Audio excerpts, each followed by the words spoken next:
Olá, sejam todos muito bem-vindos, bem-vindas. Meu nome é Eliane Nogueira, estou presidente da Comissão de Direito de Trânsito da UAB Goiás. Ao meu lado aqui, doutora Fabiana Queroloto, a vice-presidente do Interior, e doutor André Diggs, o secretário-geral da Comissão de Trânsito. E hoje nós vamos iniciar uma conversa, um bate-papo aqui sobre a campanha de trânsito Maio Amarelo. E hoje é o primeiro episódio de 2, tá? Da terceira temporada já, videocast, que nós já gravamos outras, né? Em 2023, 2024. Quem não assistiu, acesse YouTube, OAB Goiás Oficial e assista lá os episódios anteriores. E hoje é o nosso primeiro episódio da terceira temporada videocast Maio Amarelo CDT OAB. Desacelere, seu bem maior é a vida. E essa é uma iniciativa de cunho informativo, socioeducativo, com potencial transformador de comportamento no trânsito, realizado por nós, por essa Comissão de Trânsito da UAB Goiás, em parceria com instituições e empresas privadas, o que conta com 2 episódios, sendo o primeiro hoje e o segundo no dia 29 de maio. Não percam, gente, às 19 horas, pelo canal do YouTube OAB Goiás Oficial. E vamos lá, muito obrigado, doutora Eliane, muito obrigado, doutora Fabiane. E hoje contamos com a presença dos nossos convidados mais que especiais. O primeiro deles, doutor Carlos José Limonge, juiz do Juizado da Infância e Juventude da Comarca de Anápolis, especialista em questões relacionadas à proteção de crianças e adolescentes, com experiência nos casos envolvendo a condução de veículo por menores. Também temos aqui a presença do Luiz Roberto da Silva, vítima de acidente de trânsito, que tem uma lição de vida incrível de superação para compartilhar aqui conosco. Antes de dar início, quero ressaltar que as opiniões, palavras e a expressão de pensamento dos nossos convidados não reflete a opinião da Comissão de Trânsito e da OAB de Goiás, sendo opiniões de cada participante ou da instituição a que ele represente. É isso aí, doutor André Diggs. Então, sem mais delongas, passo a palavra aos nossos convidados.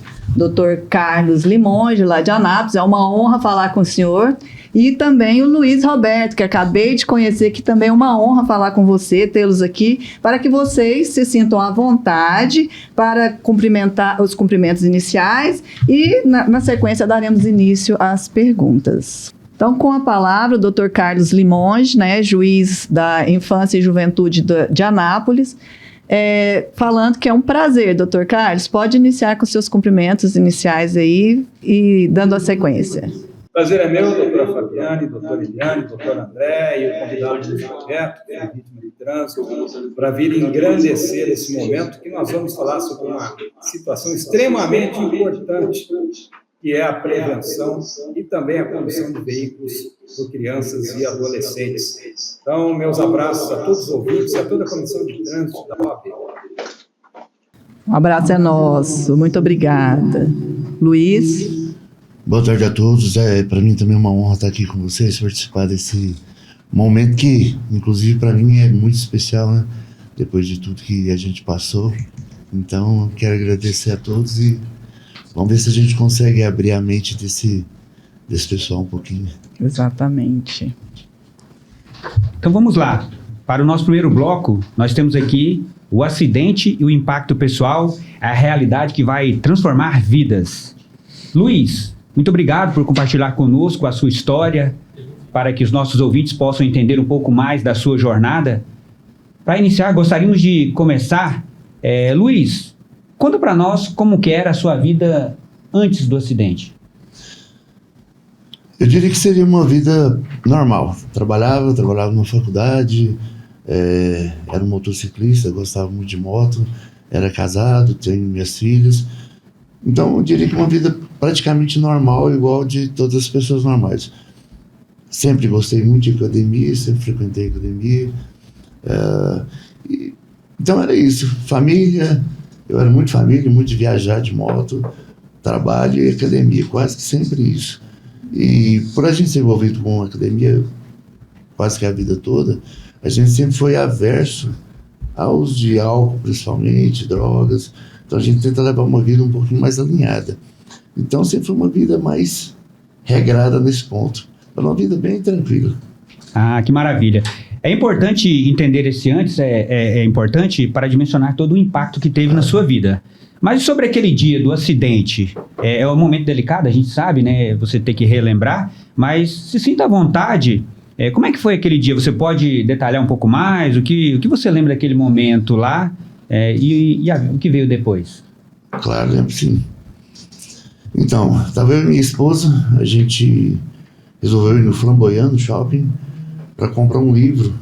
Estava tendo uma feira de livro, e para comprar um livro, e a gente fez, e compramos um chocolate também, normal. E dali a gente saiu, e a gente foi sentar naquela pracinha que tem ali na frente, não tinha lugar. Então eu disse, vamos para casa, né? A gente fica lá tranquilo, vê um filme, essas coisas de casal. E é bom ressaltar isso, porque sempre que acontece um acidente onde a moto está envolvida, as pessoas já têm, né, a mania de falar, a moto, né? Então sempre a culpa normalmente cai no motoqueiro, no motociclista, mas a gente precisa entender que nem sempre é assim, né? Eu mesmo era um motociclista, que é diferente de motoqueiro, né? Sim. Motoqueiro é quem trabalha com moto, eu não era só andava porque gostava, e eu era extremamente enjoado com a minha moto, ela era toda customizada, então eu andava devagar e bastante chato com ela. E a gente foi para casa, mesmo caminho sempre, mesma tranquilidade sempre, e num determinado momento eu passei por um quebra-mola. É importante ressaltar o quebra-mola, porque como era uma moto customizada, estradeira, que é uma moto baixa para quem conhece, não dá para passar numa velocidade mais alta sobre um quebra-mola. Então a gente estava bem devagar. Assim que eu passei o quebra-mola e fui para engatar a segunda marcha, eu acordei 34 dias depois de um coma. Isso é que eu me lembro. Depois disso, me contaram o que aconteceu. Eu só me lembro até esse momento. O que as pessoas foram em frente a uma igreja, então tinha muita gente assistindo. Foi exatamente por coincidência no momento que a igreja estava encerrando o culto e tinha muitas pessoas saindo da igreja no momento. Esse rapaz, eu ia na mão normal e tinha uma caminhonete vindo na mão contrária, também normal. E esse rapaz veio atrás dessa caminhonete em altíssima velocidade, simplesmente saiu para ultrapassar num lugar proibido, uma faixa amarela dupla, e me pegou de frente. E depois disso a gente, né, nos laudos deu que ele estava extremamente embriagado, carteira de habilitação vencida, e portava álcool e drogas dentro do carro, e mais 3 mulheres também extremamente embriagadas. Então, o que me contaram foi que a gente bateu de frente, a minha esposa saiu, como eu sou grande, ela meio que bateu nas minhas costas e saiu do impacto. Ela caiu meio que de lado no asfalto, nisso ela fraturou o tornozelo bastante, teve que colocar chapa, parafuso, aquela coisa toda. Até hoje ela tem problema de locomoção. Quebrou o punho e abriu a bacia, que a gente sabe que para mulher especialmente é um caso extremamente grave, porque é muito desconfortável e doloroso, né? Exatamente. E eu fui de encontro ao carro. Aí eu bati de frente, fui em cima do carro, ele estava muito rápido, a minha moto foi meio que por baixo do carro. Aí a moto freou o carro dele, fez com que ele parasse, e eu fui para depois da moto ainda, na parada do carro. Isso chamaram os bombeiros, o corpo de bombeiros veio rápido, aliás, e disseram que eu estava me debatendo muito, sangrando muito, a perna quebrada, virada para trás, eu tentando levantar na outra, que também estava quebrada. E só que disso eu não me lembro de nada. História que me contaram. E eu fui levado para o Hugo. No Hugo, eles colocaram soro e eu estava com muita sede. Eu tirei o soro, tomei o soro. Né? Então, devia estar com febre, na verdade, né? Estava e adrenalina alta muito também. Muito alta, né? Então, logo depois disso eu entrei em coma. Eu fiquei 34 dias em coma. 34 dias em coma, 60 dias na UTI, 66 dias no hospital. Qual era a sua idade? 40. Hoje eu estou com 48. Eu tive 17 fraturas. Tamanho foi o impacto. Entrando nesse gatilho aí das fraturas, a gente tem ciência, né? Eu sou sua seguidora hoje, que você passou um período como cadeirante, né? Sim. Após esse evento tão traumático, vem sempre os diagnósticos e as consequências disso, né? Assimilar essas consequências. Como que foi para você receber o diagnóstico que você seria cadeirante daí então? Na verdade, eu não recebi esse diagnóstico. Não recebeu? Não. O diagnóstico que eu recebi foi que eu fui pro CRER, né, que é o Hospital de Recuperação. Sim. E lá eu fiquei 1 ano frequentando o hospital. Na verdade, eu não fui para cadeira de rodas, eu fui para cama. Eu fiquei 1 ano acamado. Dentro de 1 ano, eu não me levantei para nada, sequer consegui me virar. Vou fazer um breve resumo do que aconteceu. Eu fraturei a perna direita, o joelho esquerdo, os 2 fêmur, o quadril dos 2 lados, 2 vértebras, o cotovelo direito, o braço esquerdo, o ombro direito, a mandíbula, a testa e 4 ossos dentro dos 4 ossos do ouvido. E mais uma trinca na parte de trás da cabeça, o que levou a um AVC. E tive uma perfuração no pulmão. Então, para começar, eu não sairia do hospital. Sua vida é um milagre. Muitos. Eu falo são muitos, na verdade. Verdade. Porque eu tenho 5 atestados de óbitos assinados pelo diretor do hospital. Meu pai. Então, minha irmã, que no caso estava na frente, só precisava assinar para desligar os aparelhos, né? Só que ela sentiu que não podia desligar. Ela sempre fala pro médico, não, meu irmão vai sair daí. Eu falei assim, mas ele já tá morto. Ela falou assim, não. Enquanto ele estiver mexendo, ele tá vivo.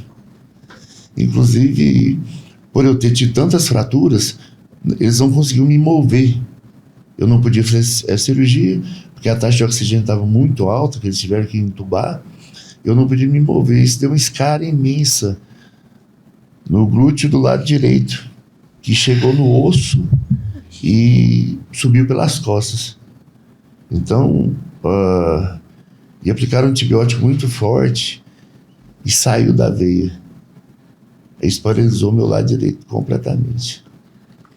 Voltando ao CRER, então nesse ano que eu fiquei deitado, uma vez ou 2 por semana, a ambulância da prefeitura vinha me pegar e levava para o CRER. Mas chegou um momento que eu acho que eles desistiram. Chegaram a um ponto e falaram assim, bom, depois de tanta fratura e de eu ter calcificado praticamente todas as fraturas por causa da oxidação, muito oxigênio, então as fraturas se colaram mais rápido. Então, por eu estar todo torto, todo remendado torto, vamos dizer assim, e não ter feito nenhuma cirurgia, eles me condenaram a ficar deitado pro resto da vida. Então eles falaram assim, você vai continuar vindo, a gente vai fazer um tratamento psicológico, se for necessário um tratamento psiquiátrico, e a gente vai te ensinar como a viver confortavelmente numa cama. Mas agora entra um detalhe que a gente não pode entrar em discussão, porque isso é o mais sério, é a fé. Então, fé eu não discuto. Cada um tem sua fé, cada um tem sua religião. Eu sou extremamente cristão, muito. Minha fé em Deus é inabalável. Porém, eu não tenho religião. É uma coisa muito diferente, né? Cristo não tinha religião. Então, isso não me abalou. Por incrível que pareça, isso não me abalou. Sabia que eu poderia ficar deitado pro resto da vida. Agora, eu tenho uma pergunta, você me permite, Luiz? À vontade. De acordo com o que ficou constatado ou com o que as vítimas visualizaram, esse condutor estava sob excesso de velocidade também? Muita. Ótimo. Tanto que... Essa pergunta é importante. A física comprova. Ele estava num carro popular, um Civic, chocou de frente com uma moto, que não era uma moto grande, e deu perca total no carro dele. A minha moto não deu, nem chega a ser chamada de perca total. Foi um monte de ferro moído que ficou no chão. E isso linka muito bem, né, com o tema da campanha de trânsito desse ano, que é Desacelere, seu bem maior é a vida. E justamente diante desse relato, eu queria perguntar ao Dr. Carlos se o tema dessa campanha, ela traz algum reflexo para o senhor, para a atividade que o senhor exerce aí, se faz sentido a gente realmente levantar essa bandeira do desacelerar e valorizar realmente a vida, Dr. Carlos? Com certeza. Desacelerar não é sinônimo de atraso, é sim sinônimo de atenção, sinônimo de cuidado. É o que nós precisamos ter com o nosso bem mais precioso, que é a vida, os nossos entes queridos. Então, veja, essa cor e esse tema é extremamente importante para a gente discutir, mas é uma discussão que não pode ficar apenas nesse mês. Esse é um mês que marca essa discussão, mas ela tem que ser levada todos os dias, porque orientação e educação é que previne acidentes. Proteger vidas, né? É o bem mais resguardado pela Constituição Federal. E é o que mais nós prezamos, a nossa vida e a vida dos nossos entes queridos e a vida dos outros semelhantes também, né? Como o Roberto falou, também sou cristão e a gente deve amar o próximo como a si mesmo. Então a gente tem que respeitar todos, respeitar no trânsito, obedecer às leis de trânsito, para que a gente possa viver em paz e com dignidade. É isso aí. Então agora nós vamos entrar para o segundo bloco. Vamos falar sobre a superação, inspiração e a cultura da imprudência no trânsito.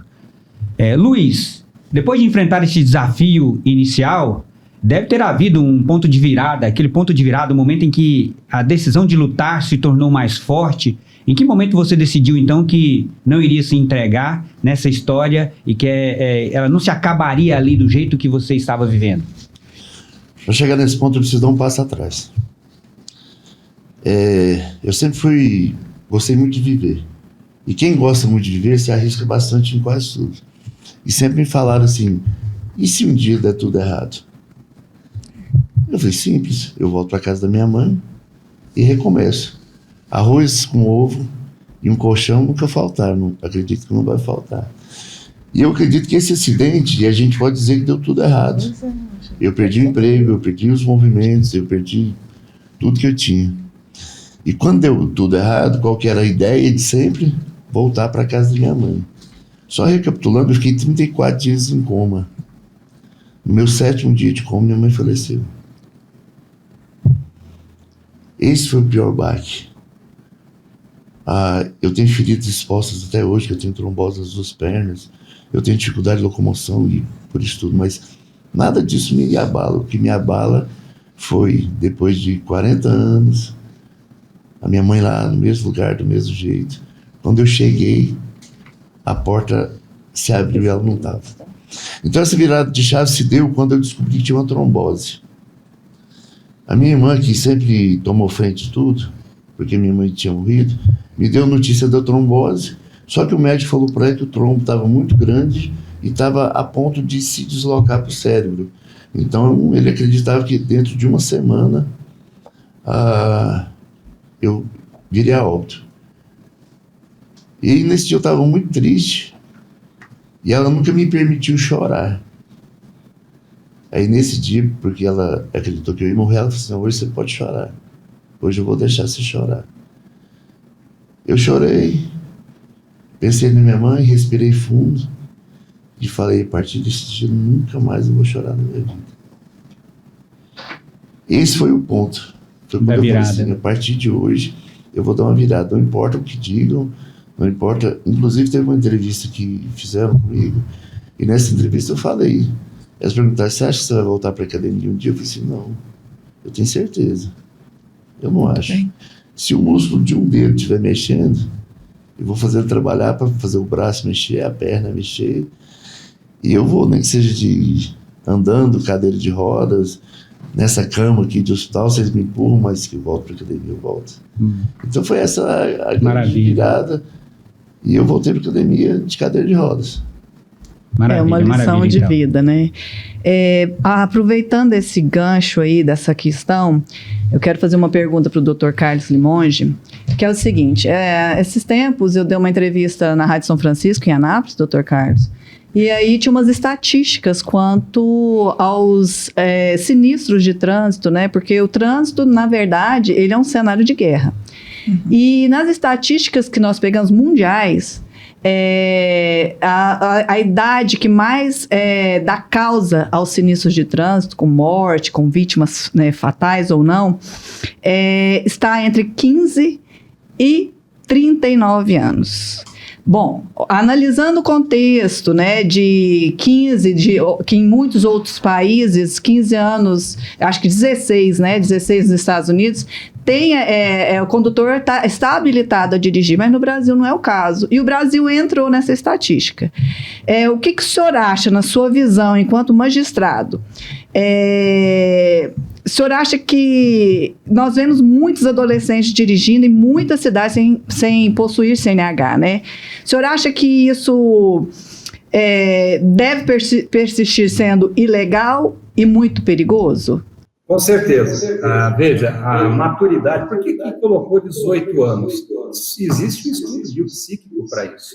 Né? Quando começa a ter uma maturidade melhor e entender melhor as coisas. Mas você tem uma questão da cultura de se entregar ao veículo, seja uma motocicleta ou seja um carro, a um adolescente, porque ele tem destreza, ele vai aprender, ele dirige muito bem na fazenda, agora ele vai dirigir na cidade.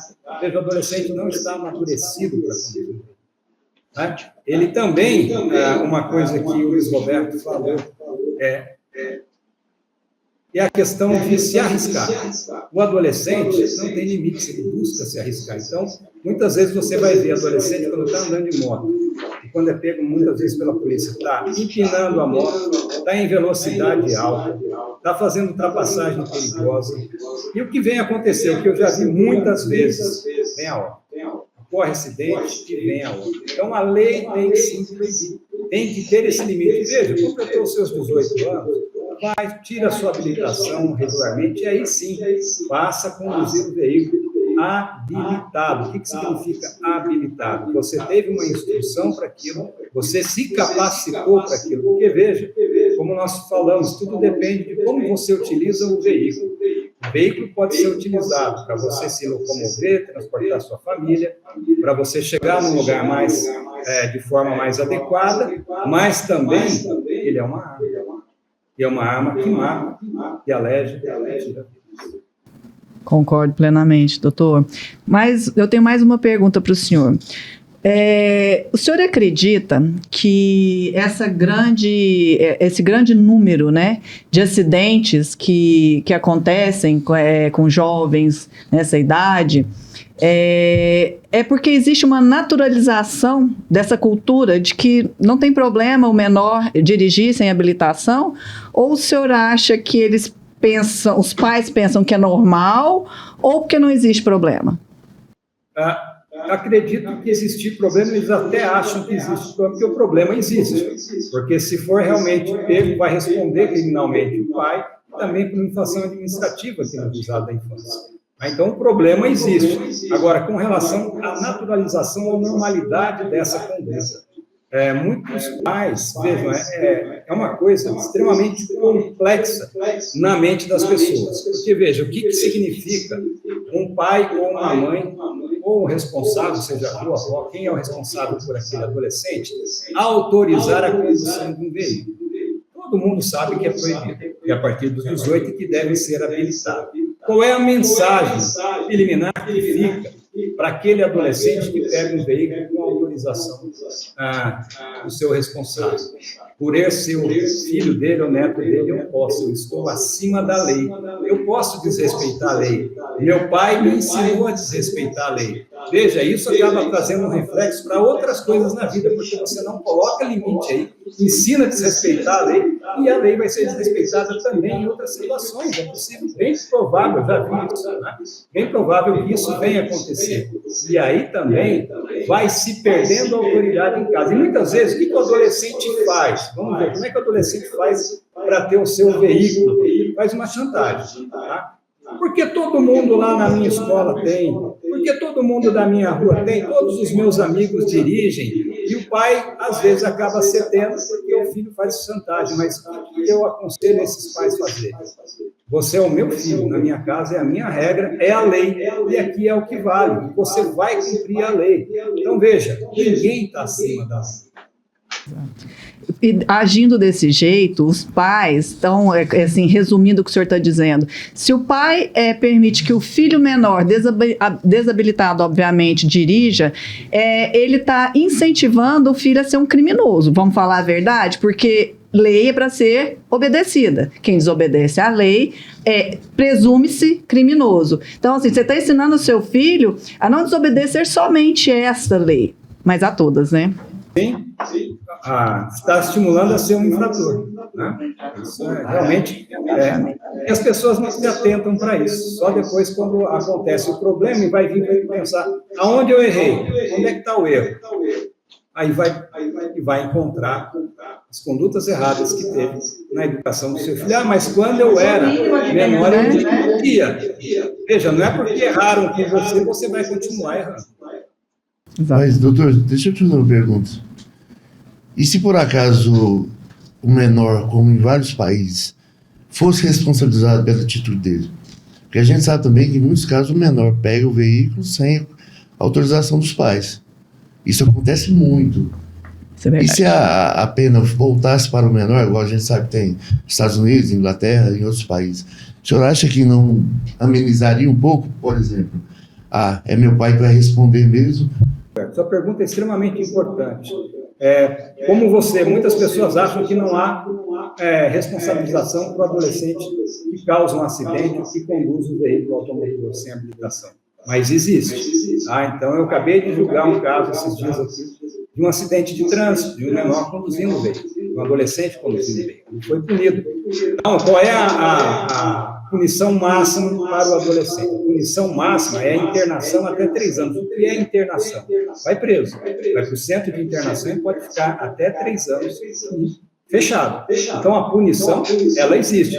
Muitas pessoas desconhecem isso, só vêm conhecer quando chega aqui no juizado ou no fórum, né, enfrentando, então, um processo judicial que pode, sim, tirar a liberdade desse adolescente. Mas, além de tirar a liberdade, o que fica, além dessa punição, esse adolescente vai ficar carregando isso pelo resto da sua vida. Né? Se ele causou uma morte, se ele causou um acidente grave, isso também é um peso que essa pessoa vai carregar.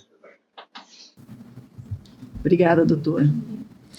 Doutor Carlos, e aí o senhor disse, né, trouxe aqui para a gente a mensagem a ser entregue, levada para esses adolescentes, para esse menor que não é habilitado e conduz o veículo com naturalidade. E qual seria a mensagem a ser levada para os pais, os responsáveis por esses veículos que são entregues, né? Muitas vezes eles mesmos entregam esses veículos para esse menor, para essa criança experimentar ali, ainda que seja dentro de um condomínio residencial. A mensagem é a seguinte: seja um pai responsável, seja uma mãe responsável. A lei está aí para todos. A lei vale para todos, vale inclusive para você. Ninguém está acima da lei. Mas eu chamo a sua atenção pelo seguinte: a gente acha que o imprevisto não vai acontecer com a gente, só com o vizinho, só com os outros. Mas, de repente, você dá o veículo, uma moto, um quadriciclo, seja o que for, até mesmo para a sua criança, ou para o seu adolescente, e ocorre um acidente, e esse seu filho vem a óbito. Como é que fica? O que ocorre? De quem é a culpa? O que aconteceu? Como é que você vai carregar isso? Então, saiba dizer não, saiba a hora, tudo tem a sua hora na vida. Vamos esperar, vai chegar a hora. Tem a bicicleta, anda de bicicleta, tem o patinete, tem outras coisas. É um risco muito grande, né, dessa criança, na ausência dos pais, né, por não ter ainda formação psíquica, entender que aquilo se trata de um brinquedo e estando na presença de um coleguinha, né, simplesmente lá acessar esse veículo e aí aconteceu o pior. E pode acontecer, e acontece, veja, e acontece. As pessoas acham que não vai acontecer, mas acontece. Então, o nosso ente mais querido são os nossos filhos. E a gente, então, tem que ter Essa limitação, colocar o limite e respeitar a lei. Veja, respeitar a lei, impor limites aos seus filhos é sinônimo de amor, é sinônimo de cuidado. Luiz, e aproveitando agora essa oportunidade, dando uma olhada na sua história, como é que ela inspira as outras pessoas? Deve ser algo assim diferente, né, para você agora, ter a sua história, igual você falou anteriormente, você já concedeu outras entrevistas, já falou um pouco da sua história em outros canais. Como é para você hoje sentir o impacto positivo que você tem, que te acompanha na vida das outras pessoas? Vou responder o senhor de uma forma bem estranha, vamos dizer dessa forma. Se eu te disser hoje que esse acidente, não o acidente em si, mas tudo que ocorreu foi a melhor coisa que aconteceu na minha vida. Não o acidente em si, a recuperação, todo o processo. Hoje é bem comum as pessoas mandarem mensagem, falar pessoalmente, olha, eu não desisti por sua causa. Então, assim, isso às vezes deixa a gente um pouco constrangido, ou não sei nem que palavra dizer, porque eu sou só mais um. A única diferença que eu acho que tem de mim para a grande maioria é que eu nunca desisti. Eu acho que é o que a gente tem que fazer, não importa onde você está, o que você esteja fazendo ou almejando, eu acho que o segredo é simples, é não desistir. A vida é fácil? Não, mas a vida é simples. Nunca é fácil, Se né? você seguir em frente, você vai chegar em algum lugar, com certeza. E para arrematar nesse pensamento, dessas histórias que já chegaram para você, assim, desses relatos que já chegaram para você, rapidinho, nos fale para nós aí um que te marcou de maneira especial, bem rapidinho. Uma menina de Brasília, que ela era tetraplégica por um acidente também de moto, e ela estava com muita depressão, normal que isso aconteça, e um amigo meu, que era amigo dela, me levou lá para a gente conversar com ela. E foi assim, transformador. Eu acho que mudou mais a minha vida do que a dela, mas até hoje a gente se fala e ela está estudando, está fazendo faculdade online, entendeu? Ela conseguiu um computador que responde aos movimentos dos olhos e da fala. Então, assim, e sempre ela me fala, sempre ela fala nas redes sociais, se não fosse por você, eu teria desistido. Então foi bem inspirador, né? Demais. Que maravilha, então. Luiz, nota-se aqui que você, além de um homem grande, é um grande homem, né? Cheio de entusiasmo, né? Entusiasmo que é cheio de Deus. Você acha que você resistiu a isso tudo? Eu acho que é uma somatória. Obviamente, Deus para mim, eu sou assim também extremamente cristã, sou católica, mas sou cristã e respeito a todas as crenças. Você acha que o que favoreceu essa sua regeneração? Seu tamanho grande, além da sua força espiritual também? Porque se fosse um homem para passar, né, doutor Diggs? Não estou falando que o senhor é pequenininho, A compleição não, né? física, né? A compleição física. Se fosse um homem de estatura menor, teria suportado tanta coisa? Na verdade, doutora, segundo os médicos relataram, não teria suportado a pancada do acidente. Então, é claro que a musculatura protege muito, tanto os ossos quanto os órgãos internos. E há estudos hoje bem elaborados que, quando você tem uma musculatura bem trabalhada, uma musculatura densa, você aumenta em 38% a possibilidade de saída de uma UTI, de estado grave. Prova disso aconteceu com a gente recentemente, que foi o coronavírus. Verdade. Quase todas as pessoas, ou boa parte das pessoas que morreram, eram sedentárias. A gente teve, um exemplo, o time do Corinthians, todos pegaram coronavírus. Nenhum veio a óbito. Exato. Por quê? Porque eram praticantes de esporte assíduos. Então, a musculatura, não só para a recuperação, mas também para a prevenção de várias doenças, é extremamente necessária. Então, há estudos hoje também que falam que a sua longevidade está diretamente ligada à musculatura, principalmente das suas pernas. O que você vai fazer quando você aposentar? Andar numa cadeira de rodas, pedir alguém para te dar banho? Você vai pedir alguém para fazer comida e cuidar de você? Ou você vai aproveitar a vida, já que agora não precisa trabalhar mais, com uma boa saúde, uma boa musculatura, para ir para a praia, para subir uma escada, para viver realmente? Então, sem dúvida alguma, a musculatura ajudou demais. Então, assim, aproveitando esse gancho, você acha que a musculação em si foi crucial para essa sua reabilitação, né? Muito, porque as minhas pernas elas se quebraram muito, tanto que, né, até hoje eu tenho dificuldade de locomoção com as pernas. Mas como eu consegui trabalhar os membros superiores, eu pude me apoiar nos braços, em muletas e andadores, nesse caso, para conseguir começar a dar os primeiros passos e então reabilitar os membros inferiores. Então, se eu não tivesse força nos membros superiores, que estavam menos danificados, eu não conseguiria reabilitar os inferiores. Então, foi de extrema importância.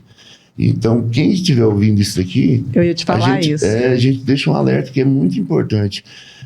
Cuida da sua saúde, especialmente da alimentação. 3 coisas muito importantes. Alimentação, musculação, porque... Principalmente para as mulheres, hein? Eu já quero deixar a dica aí. Principalmente, porque a musculação bem feita, ela inclusive fortalece os ossos, diminui a expectativa de osteoporose, você diminui a expectativa em grande proporção de ter Alzheimer. Exatamente. Então, assim, você já deixa de lado a obesidade, sedentarismo, que já diminui também o risco de um acidente de caso, um AVC, né? Um AVC, do coração. Infarto, né? Infarto.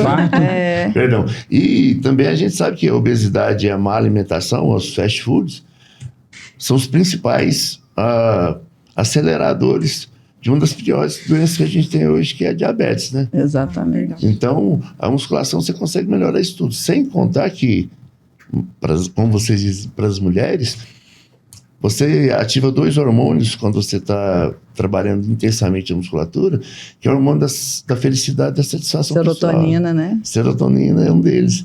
Então, você se sente melhor, sua autoestima melhora, sua autoconfiança melhora. Exato. Então, muda primeiro a sua cabeça, depois o seu corpo. Maravilha. Eu acho assim, válido falar sobre isso, porque nós estamos falando de Maio Amarelo. E Maio Amarelo é uma conscientização, ok. Falar que a gente quer evitar as colisões, os acidentes com resultado morte, a gente quer. Mas é importante que as vítimas escutem isso, por quê? Porque se passarem por uma situação análoga a essa, existe sim luz no fim do túnel, existe forma de se solucionar e de se superar essas situações, né? E vou além, doutora. Muito além. Eu tenho 2 filhos que são extremamente envolvidos com a academia. Hoje, meus sobrinhos, meus irmãos, todo mundo está envolvido com a academia hoje. E eu já frequento a academia há muitos anos. Antes do acidente, agora principalmente. O jovem que frequenta assiduamente a academia não pode ser comparado a um jovem que não o faz. Uhum. Ele não é apegado a celular, ele não é sedentário, ele arruma trabalho mais cedo. E fazendo só um adendo, isso que sirva para o Dr. Carlos, porque o jovem que também aprende a ter uma disciplina na academia tem disciplina no trânsito. O senhor concorda, doutor? Eu concordo plenamente. Não só na academia, como nas artes marciais também. Isso traz disciplina e aprende a respeitar. Fundamental importância isso. Isso sem contar que você não vai querer fazer um treino bem feito na segunda se você bebeu no sábado, no domingo, na sexta. E o doutor sabe bem melhor do que a gente, é a área dele, a maioria dos acidentes hoje também acontece por causa da ingestão de álcool, né? Então, se você é envolvido muito com a academia, você deixa todas essas coisas de lado. Então, você é uma pessoa mais consciente, mais disciplinada. E no seu caso, teve dois pontos, assim, que potencializou tudo isso, né? Que foi excesso de velocidade, que é uma das infrações mais cometidas no Brasil. Inclusive, importante ressaltar, né? Que transitar acima de 50% da máxima permitida enseja na suspensão do direito de dirigir, né? Tem muita gente que não sabe disso ainda. Linka a suspensão do direito de dirigir a álcool, né? Ou praticar racha. Não, existem um rol aí de infrações que também suspendem a CNH. E no seu caso, foram esses 2 fatores, né? Além da ultrapassagem num local proibido. Isso. Olha o potencial risco poderia ter morrido. E aí eu queria te perguntar, Luiz, se na época você estava sob a assistência da Previdência, como que estava a sua situação? Você contribuía? Você ficou com esse respaldo? Eu era CLT. Então, assim, isso ajudou sem dúvida bastante, né? Porque aí eu fiquei encostado bastante tempo. Então isso ajudou bastante. Igual eu te falei, eu fiquei encostado e minha família não é de um poder aquisitivo muito alto. Então isso já supriu toda essa necessidade de alimentação, né? Os cuidados, né? Os cuidados, os primeiros. Maravilha. Porque remédio realmente é complicado, né? Isso linka com essa necessidade, né, de se ater, né, às normas de trânsito, respeitá-las de fato e as consequências que elas podem trazer para a vida das pessoas, que vai muito além, aliás, da pessoa, da vítima, mas também de seus familiares. Não é isso, doutor Carlos? Exatamente. Então, todo cuidado é devido, toda atenção é devida, porque o que é mais importante, eu volto a frisar, é a nossa saúde, a nossa integridade, a saúde e a integridade. E eu acredito que o doutor Carlos vai concordar comigo. Além de uma política de punição, eu acho que a gente precisa muito de uma política de prevenção. Educação. Educação, tanto a educação no trânsito, a gente não vê nas escolas. Que escola hoje que prega educação no trânsito? Que escola hoje que prega educação financeira? Que escola hoje que ensina? São tantas coisas que a gente precisava ter na prevenção que ajudaria a evitar isso muito. Igual eu falei, igual o doutor colocou, quem faz artes marciais, quem faz musculação ou qualquer tipo de esporte, ele é uma pessoa muito mais responsável, muito mais disciplinada. Maravilha. Se me permite, eu quero aproveitar o doutor Carlos aqui. Doutor, e quais as implicações legais para os pais ou responsáveis que entregam a direção de um veículo ao menor de idade? Quais o risco, né? Porque o senhor falou aí dos menores, o senhor tinha falado agorinha, mas e para os pais? Vamos lá, então, para os pais. O artigo 310 do Código de Trânsito Brasileiro traz: permitir confiar ou entregar a direção de veículo automotor à pessoa não habilitada, no caso do adolescente. Com a habilitação cassada por direito de suspenso, ou porque seu estado físico mental por embriaguez não esteja em condição de conduzir com segurança. No caso do adolescente, não tem habilitação, entregou o veículo. Qual é a pena? Detenção de 6 meses a 1 ano ou multa. E se isso venha a causar um acidente mais grave, as penas vão aumentando. Tá?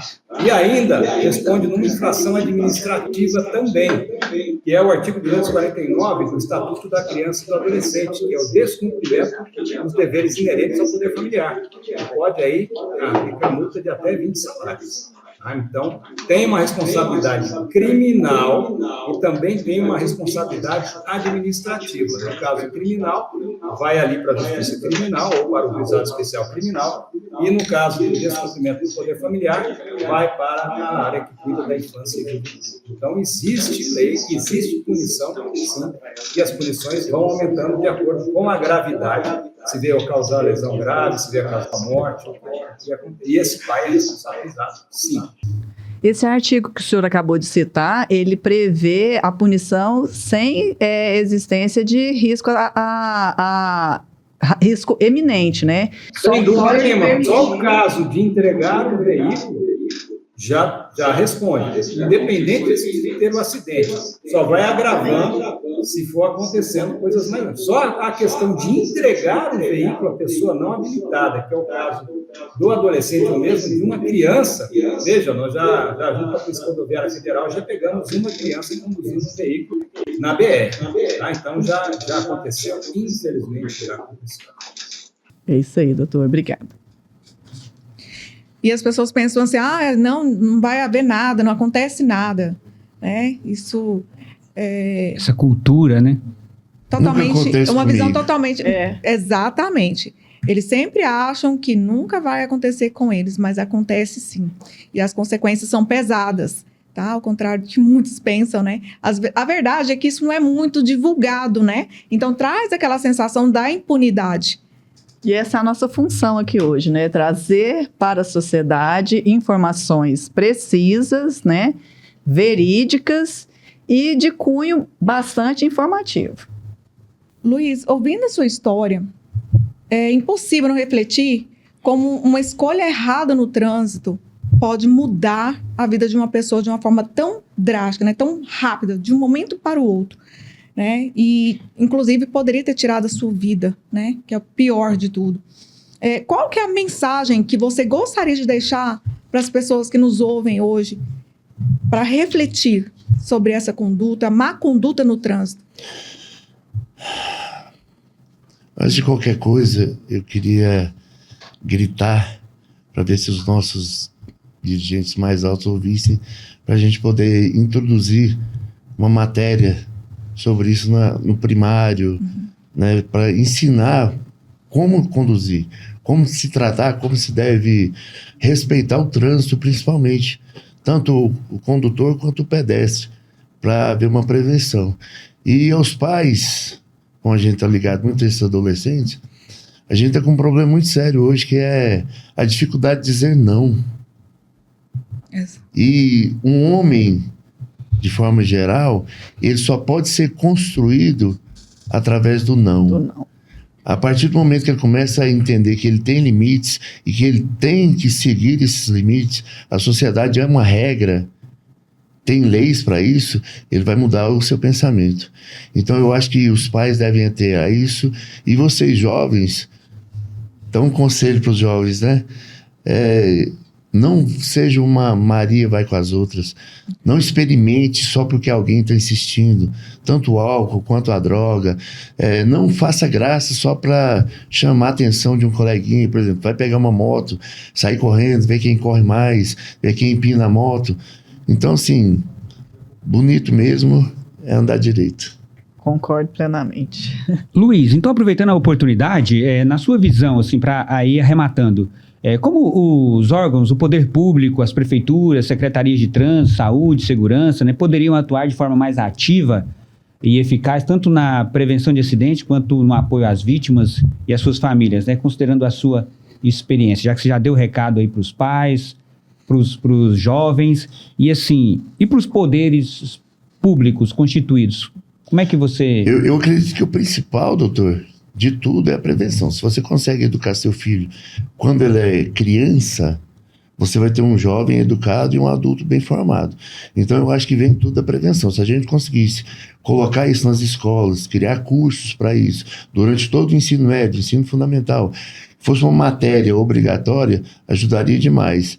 E eu, particularmente, vou fazer uma ressalva que eu sou de Nerópolis, moro lá, e lá, não sei se hoje é comum, mas lá a gente é muito bem assistido, principalmente na saúde. Então, eu não posso reclamar, e a gente vê muitas pessoas falando isso também, que a gente foi bem assistido na saúde de Nerópolis. Então, eu acho que isso é muito importante. Mas, agora eu te faço uma pergunta, doutor. Como o senhor vai trazer a vida da minha mãe de volta? Ela morreu, ela infartou quando me deram o primeiro atestado de óbito. Despedir, cara. Esse rapaz vai conseguir trazer a vida dela de volta? Tanto que Buda fez isso uma vez, né? Uma criança matou uma formiga e falou assim, simples, agora dá vida para ela. Então a gente tem que levar isso muito em consideração. Você desestrutura toda uma família através de uma irresponsabilidade sua. Então a gente tem que ter essa consciência.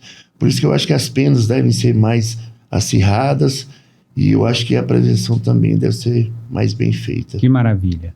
Então, antes de seguirmos, quero fazer agradecimentos mais que especiais para as nossas parceiras, sem as quais a gente não teria condições de realizar esse episódio de videocast, que são elas: MLC Studios, que está produzindo esse conteúdo, Empresalto Despachante, que fica na Rua Conde Afonso, em Anápolis, FEMOG, Segurança Limitada, na Rua Pontalina, em Lusiânia, Quatro Rodas Automóveis, que fica na Avenida Pedro Ludovico, em Anápolis, Goiás, Conexão Elétrico e Hidráulico, também em Anápolis, na Avenida Presidente Kennedy. A todas elas, muito obrigada. Obrigada mesmo, esses parceiros. Passando do nosso jabá, dos nossos agradecimentos, voltamos a falar com o Dr. Carlos Limonge. Doutor, eu Já sei de situações reais, particulares do senhor, quanto às questões de menor dirigir, né? O senhor já sabe de fatos que já pudemos presenciar, mas dentro do judiciário, né? Certamente o senhor foi marcado por muitas situações delicadas relacionadas a acidentes de trânsito. Sem identificar aqui, eu gostaria que o senhor passasse alguma situação que marcou a sua trajetória em relação a esse tema. Sim, doutora Fabiana, o que mais marca a gente é quando vem para uma audiência, uma infração administrativa e a gente verifica que o acidente foi um acidente grave. Né? Então, teve caso que tinha 2 irmãos, chegou-se aqui, um dos irmãos faleceu. Né? E aí, ouvir aquele pai, aquela mãe, é o arrependimento de ter entregue o veículo, de ter achado que não haveria consequência nenhuma. É o que o Luiz Roberto falou, ninguém vai trazer mais a vida de volta daquela pessoa. Aí a gente poderia ter prevenido isso, dizendo não, sendo ali, exercendo realmente o seu poder familiar. Né? Dizer não é amar, colocar limite é de extrema importância.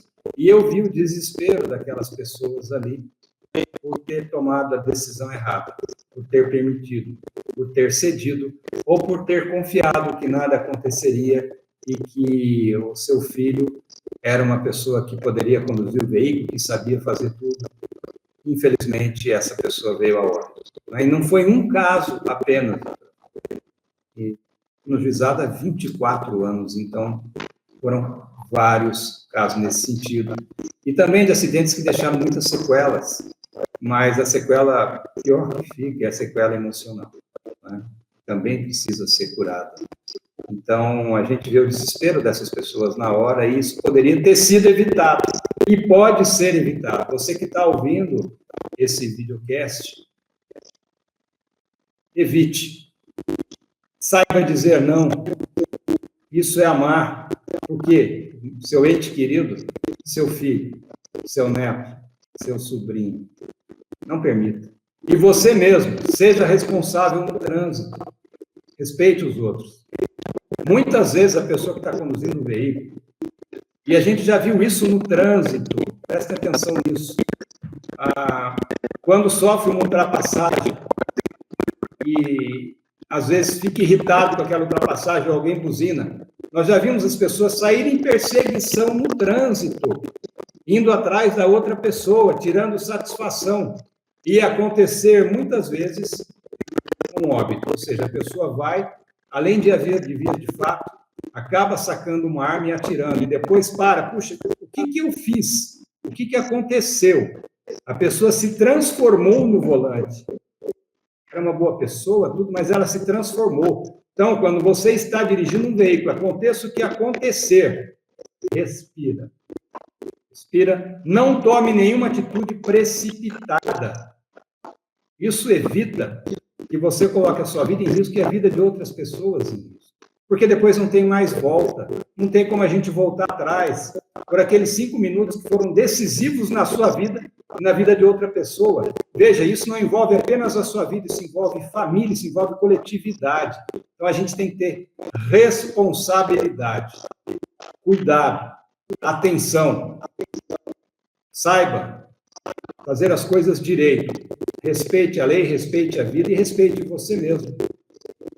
Exatamente.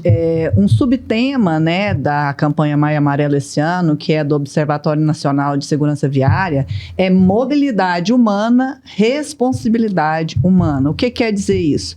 Que a nossa responsabilidade é individual para com o coletivo, para que a mobilização no trânsito possa ser fluida, né? Então, a fluidez do trânsito, ela depende de cada um, né? Porque o trânsito, sim, tem se tornado um cenário de guerra, inclusive quanto a isso que o senhor está falando. Esse cabo de guerra, eu corro, eu sou mais rápido, meu carro tem mais potência, mas todas essas pessoas são entes familiares, são pais, são filhos, são esposos, né? Então, assim, a gente tem que pensar nisso, porque uma falta de responsabilidade de uma só pessoa pode atingir uma coletividade imensa. O senhor concorda, né? Plenamente, é exatamente isso. Então, tem que se tomar todo o cuidado, atenção, e não tomar nenhuma atitude precipitada. Melhor coisa, respira, deixa passar. Se te xingou, se você se sentiu agredido, deixa passar. É a sua melhor atitude. Deixa passar.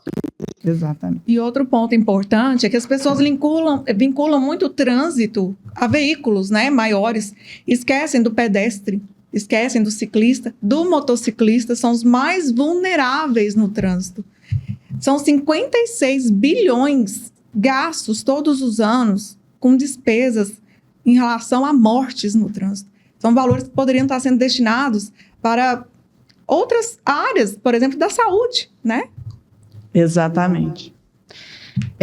O senhor acha que o judiciário, de alguma forma, poderia contribuir para essa segurança no trânsito, além dos julgamentos dos casos? Sem dúvida nenhuma. O Juizado da Infância e Juventude também faz blitz junto com a Polícia Militar, também com a CMTT. Veja, é importante a gente trabalhar na prevenção em palestras, mas também mostrando que nós estamos ali na rua para coibir essas ações, né? Então, as blitz também são necessárias. Além de ser punitivas, elas são também educativas. Então, o judiciário não só aplicando a lei, também nós fazendo palestra nas escolas, ajudando nessa conscientização e através das blitz. Gostaria de aproveitar que o senhor está na fala, para que o senhor, a gente já vai caminhando aqui para o final, para que o senhor deixasse uma mensagem aí para toda a sociedade, para todos os pedestres, motoristas, motociclistas, vítimas. Qual é a sua mensagem para a gente aí nessa campanha e para ajudar a gente aqui nesse videocast? Que Deus nos deu o bem mais precioso, que é a vida. E para a gente cuidar da vida, a gente precisa de atenção e respeito.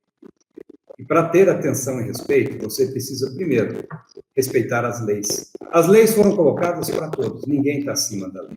Então, respeite a lei, respeite o outro, saiba qual é o seu limite.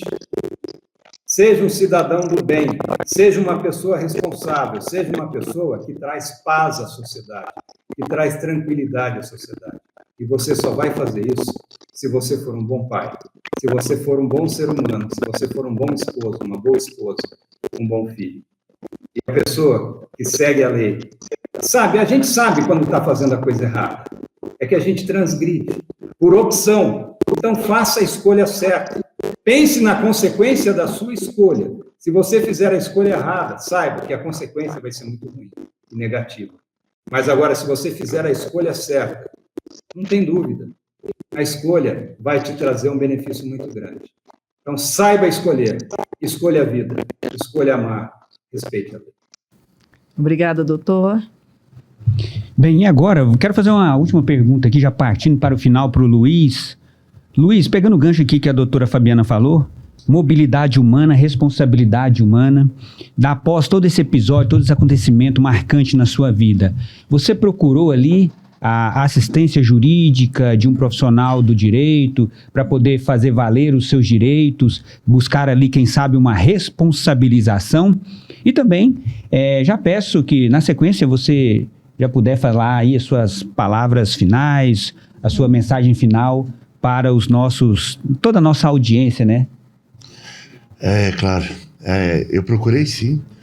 Eu entrei com advogado e eu não sei como funciona agora e eu tinha muita dificuldade de locomoção, então eu raramente estava presente. Sempre ele ia para me representar. E segundo ele, na época, antes de haver um processo civil, tinha que haver um processo administrativo. Esse processo administrativo ocorreu, ele foi punido a perder a habilitação e foi punido também a pagar um valor que nunca pagou, na época foi R$2.000, e também prestar serviço social durante 6 meses. Isso no processo administrativo. Depois que o processo administrativo cessou e ele foi condenado como culpado, aí a gente entraria com o processo civil para reparos, danos, No caso, morais. fazendo lá dentro, seria um processo criminal. Ele respondeu um processo criminal, Sim. certo? Exato. Obrigado pela correção, eu sou totalmente leigo. É só para elucidar para as pessoas Sim, entenderem. é importante. Então, ele teria que passar por isso, né? Responder para pagar danos materiais, danos morais, essas coisas todas. Estéticos. E isso foi 7 de agosto de 2017. Por coincidência ou não, há 2 semanas atrás foi a audiência. Então, 8 anos depois, mais de 8 anos depois, né? Quase 8 anos. E por uma decisão pessoal minha, uma fé que eu tenho, e igual eu disse, eu acredito na lei, que é a que realmente funciona sem restrições em qualquer lugar, é do plantio e da colheita. Então eu deixei que Deus cobrasse dele. Deixei a vida cuidar dele, porque a gente sempre é cobrado. Isso aí o doutor falou, e é muito importante a gente ter essa ciência. O que você faz hoje, você carrega para o resto da vida. Então a gente nada mais é do que o fruto, não dos nossos pensamentos, dos nossos sentimentos, mas nós somos os frutos das nossas ações. Então o que a gente faz, a gente vai carregar para sempre. Então, deixando aí as considerações finais, queria agradecer muito, muito, muito pelo convite. Eu acho muito importante esse trabalho que vocês estão fazendo, muito importante levar essa conscientização, especialmente para os jovens, né, que tem que ter essa responsabilidade, tem que aprender que tudo tem sua hora, tudo tem seu momento.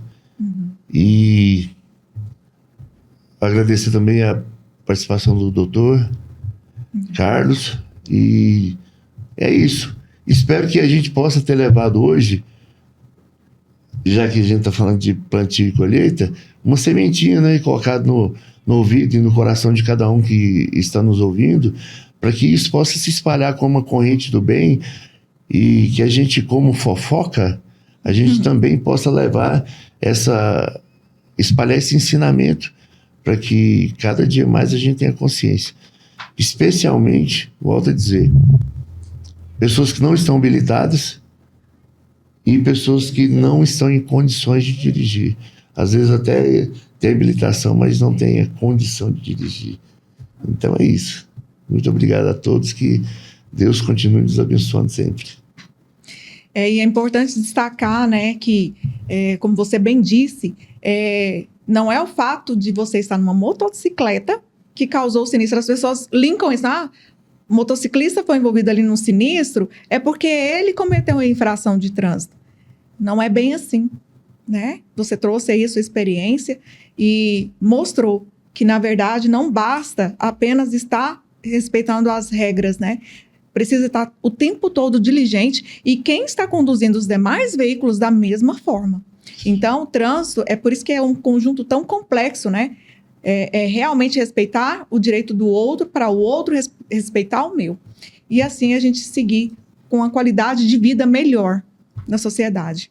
Sim. Então, eu quero agradecer, Luiz, pela sua participação, por ter compartilhado essa experiência que foi tão dolorosa e, ao mesmo tempo, tão valiosa para a sua vida, porque te fez realmente ser mais forte ainda e levar essa mensagem para tantas outras pessoas.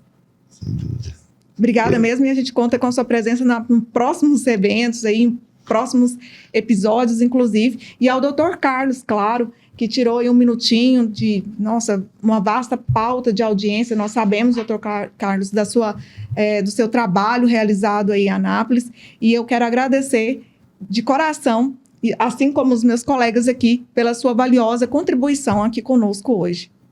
Muito obrigado, eu que agradeço. Gostaria de estar presente com vocês aí hoje, mas hoje eu tive audiência nas instituições e eu fiz cerca de 18 audiências hoje, né? Então, terminando as audiências, eu consegui estar aqui com vocês. Não daria tempo de eu ir para Goiânia, né? Mas nós conseguimos fazer aí através de áudio e vídeo. Tá? Meus agradecimentos, é importantíssima essa campanha que vocês estão fazendo, e contem sempre comigo. Que isso, doutor. Foi um prazer para a gente aqui estar recebendo essas mensagens, mesmo que seja por videoconferência. Entendemos o seu empenho, entendemos suas limitações, Então, gostaríamos de agradecer imensamente a sua presença, a sua participação, convidá-lo para próximos eventos, né? Nós até teremos, né, outros eventos para frente para desempenhar. Agradecer também a você, Luiz, né? Realmente foi um prazer inenarrável te conhecer, sabe? A sua luta, a sua força. Muito obrigada por tudo que vocês dois deixaram aqui hoje, essas mensagens, a conscientização, a certeza que quem cometer qualquer delito que seja nesse sentido precisa ser responsabilizado, mas que também existe formas, né, de se reerguer dentro de um quadro, de uma situação de ser vítima de um acidente de trânsito. Agradecer também a todos os nossos parceiros que fizeram parte aqui, fizeram que pudesse acontecer mais esse videocast, né, nosso 3º episódio, graças a Deus, tem sido um sucesso. MLC Studios, a Empresa Autodespachante, a FEMOG Segurança Limitada, 4 Rodas Automóveis e a Conexão Eletrohidráulica. Muito obrigada a vocês. Que maravilha! E um agradecimento todo especial para você que tirou alguns minutinhos do seu dia, do seu momento para acompanhar esse debate que envolveu informação e conscientização sobre segurança no trânsito. E, aproveitando o gancho dos episódios, doutora, nós não podemos deixar de convidá-los para assistir conosco daqui uns dias o 2º episódio, onde teremos aqui o senhor Pedro Arcanjo Rosenfield Rodrigues, perito criminal da Polícia Científica do Estado de Goiás, perito judicial do Tribunal de Justiça, dentre outras qualificações. Também teremos aqui Marcos Roberto Gundim, condutor de veículo, envolvido também em sinistros de trânsito. Muito obrigado. Dia 29 o próximo. Dia 29. Pelo canal YouTube OAB Goiás Oficial. É isso aí. E para encerrar, a mensagem que fica é: desacelere. Seu bem maior é a vida.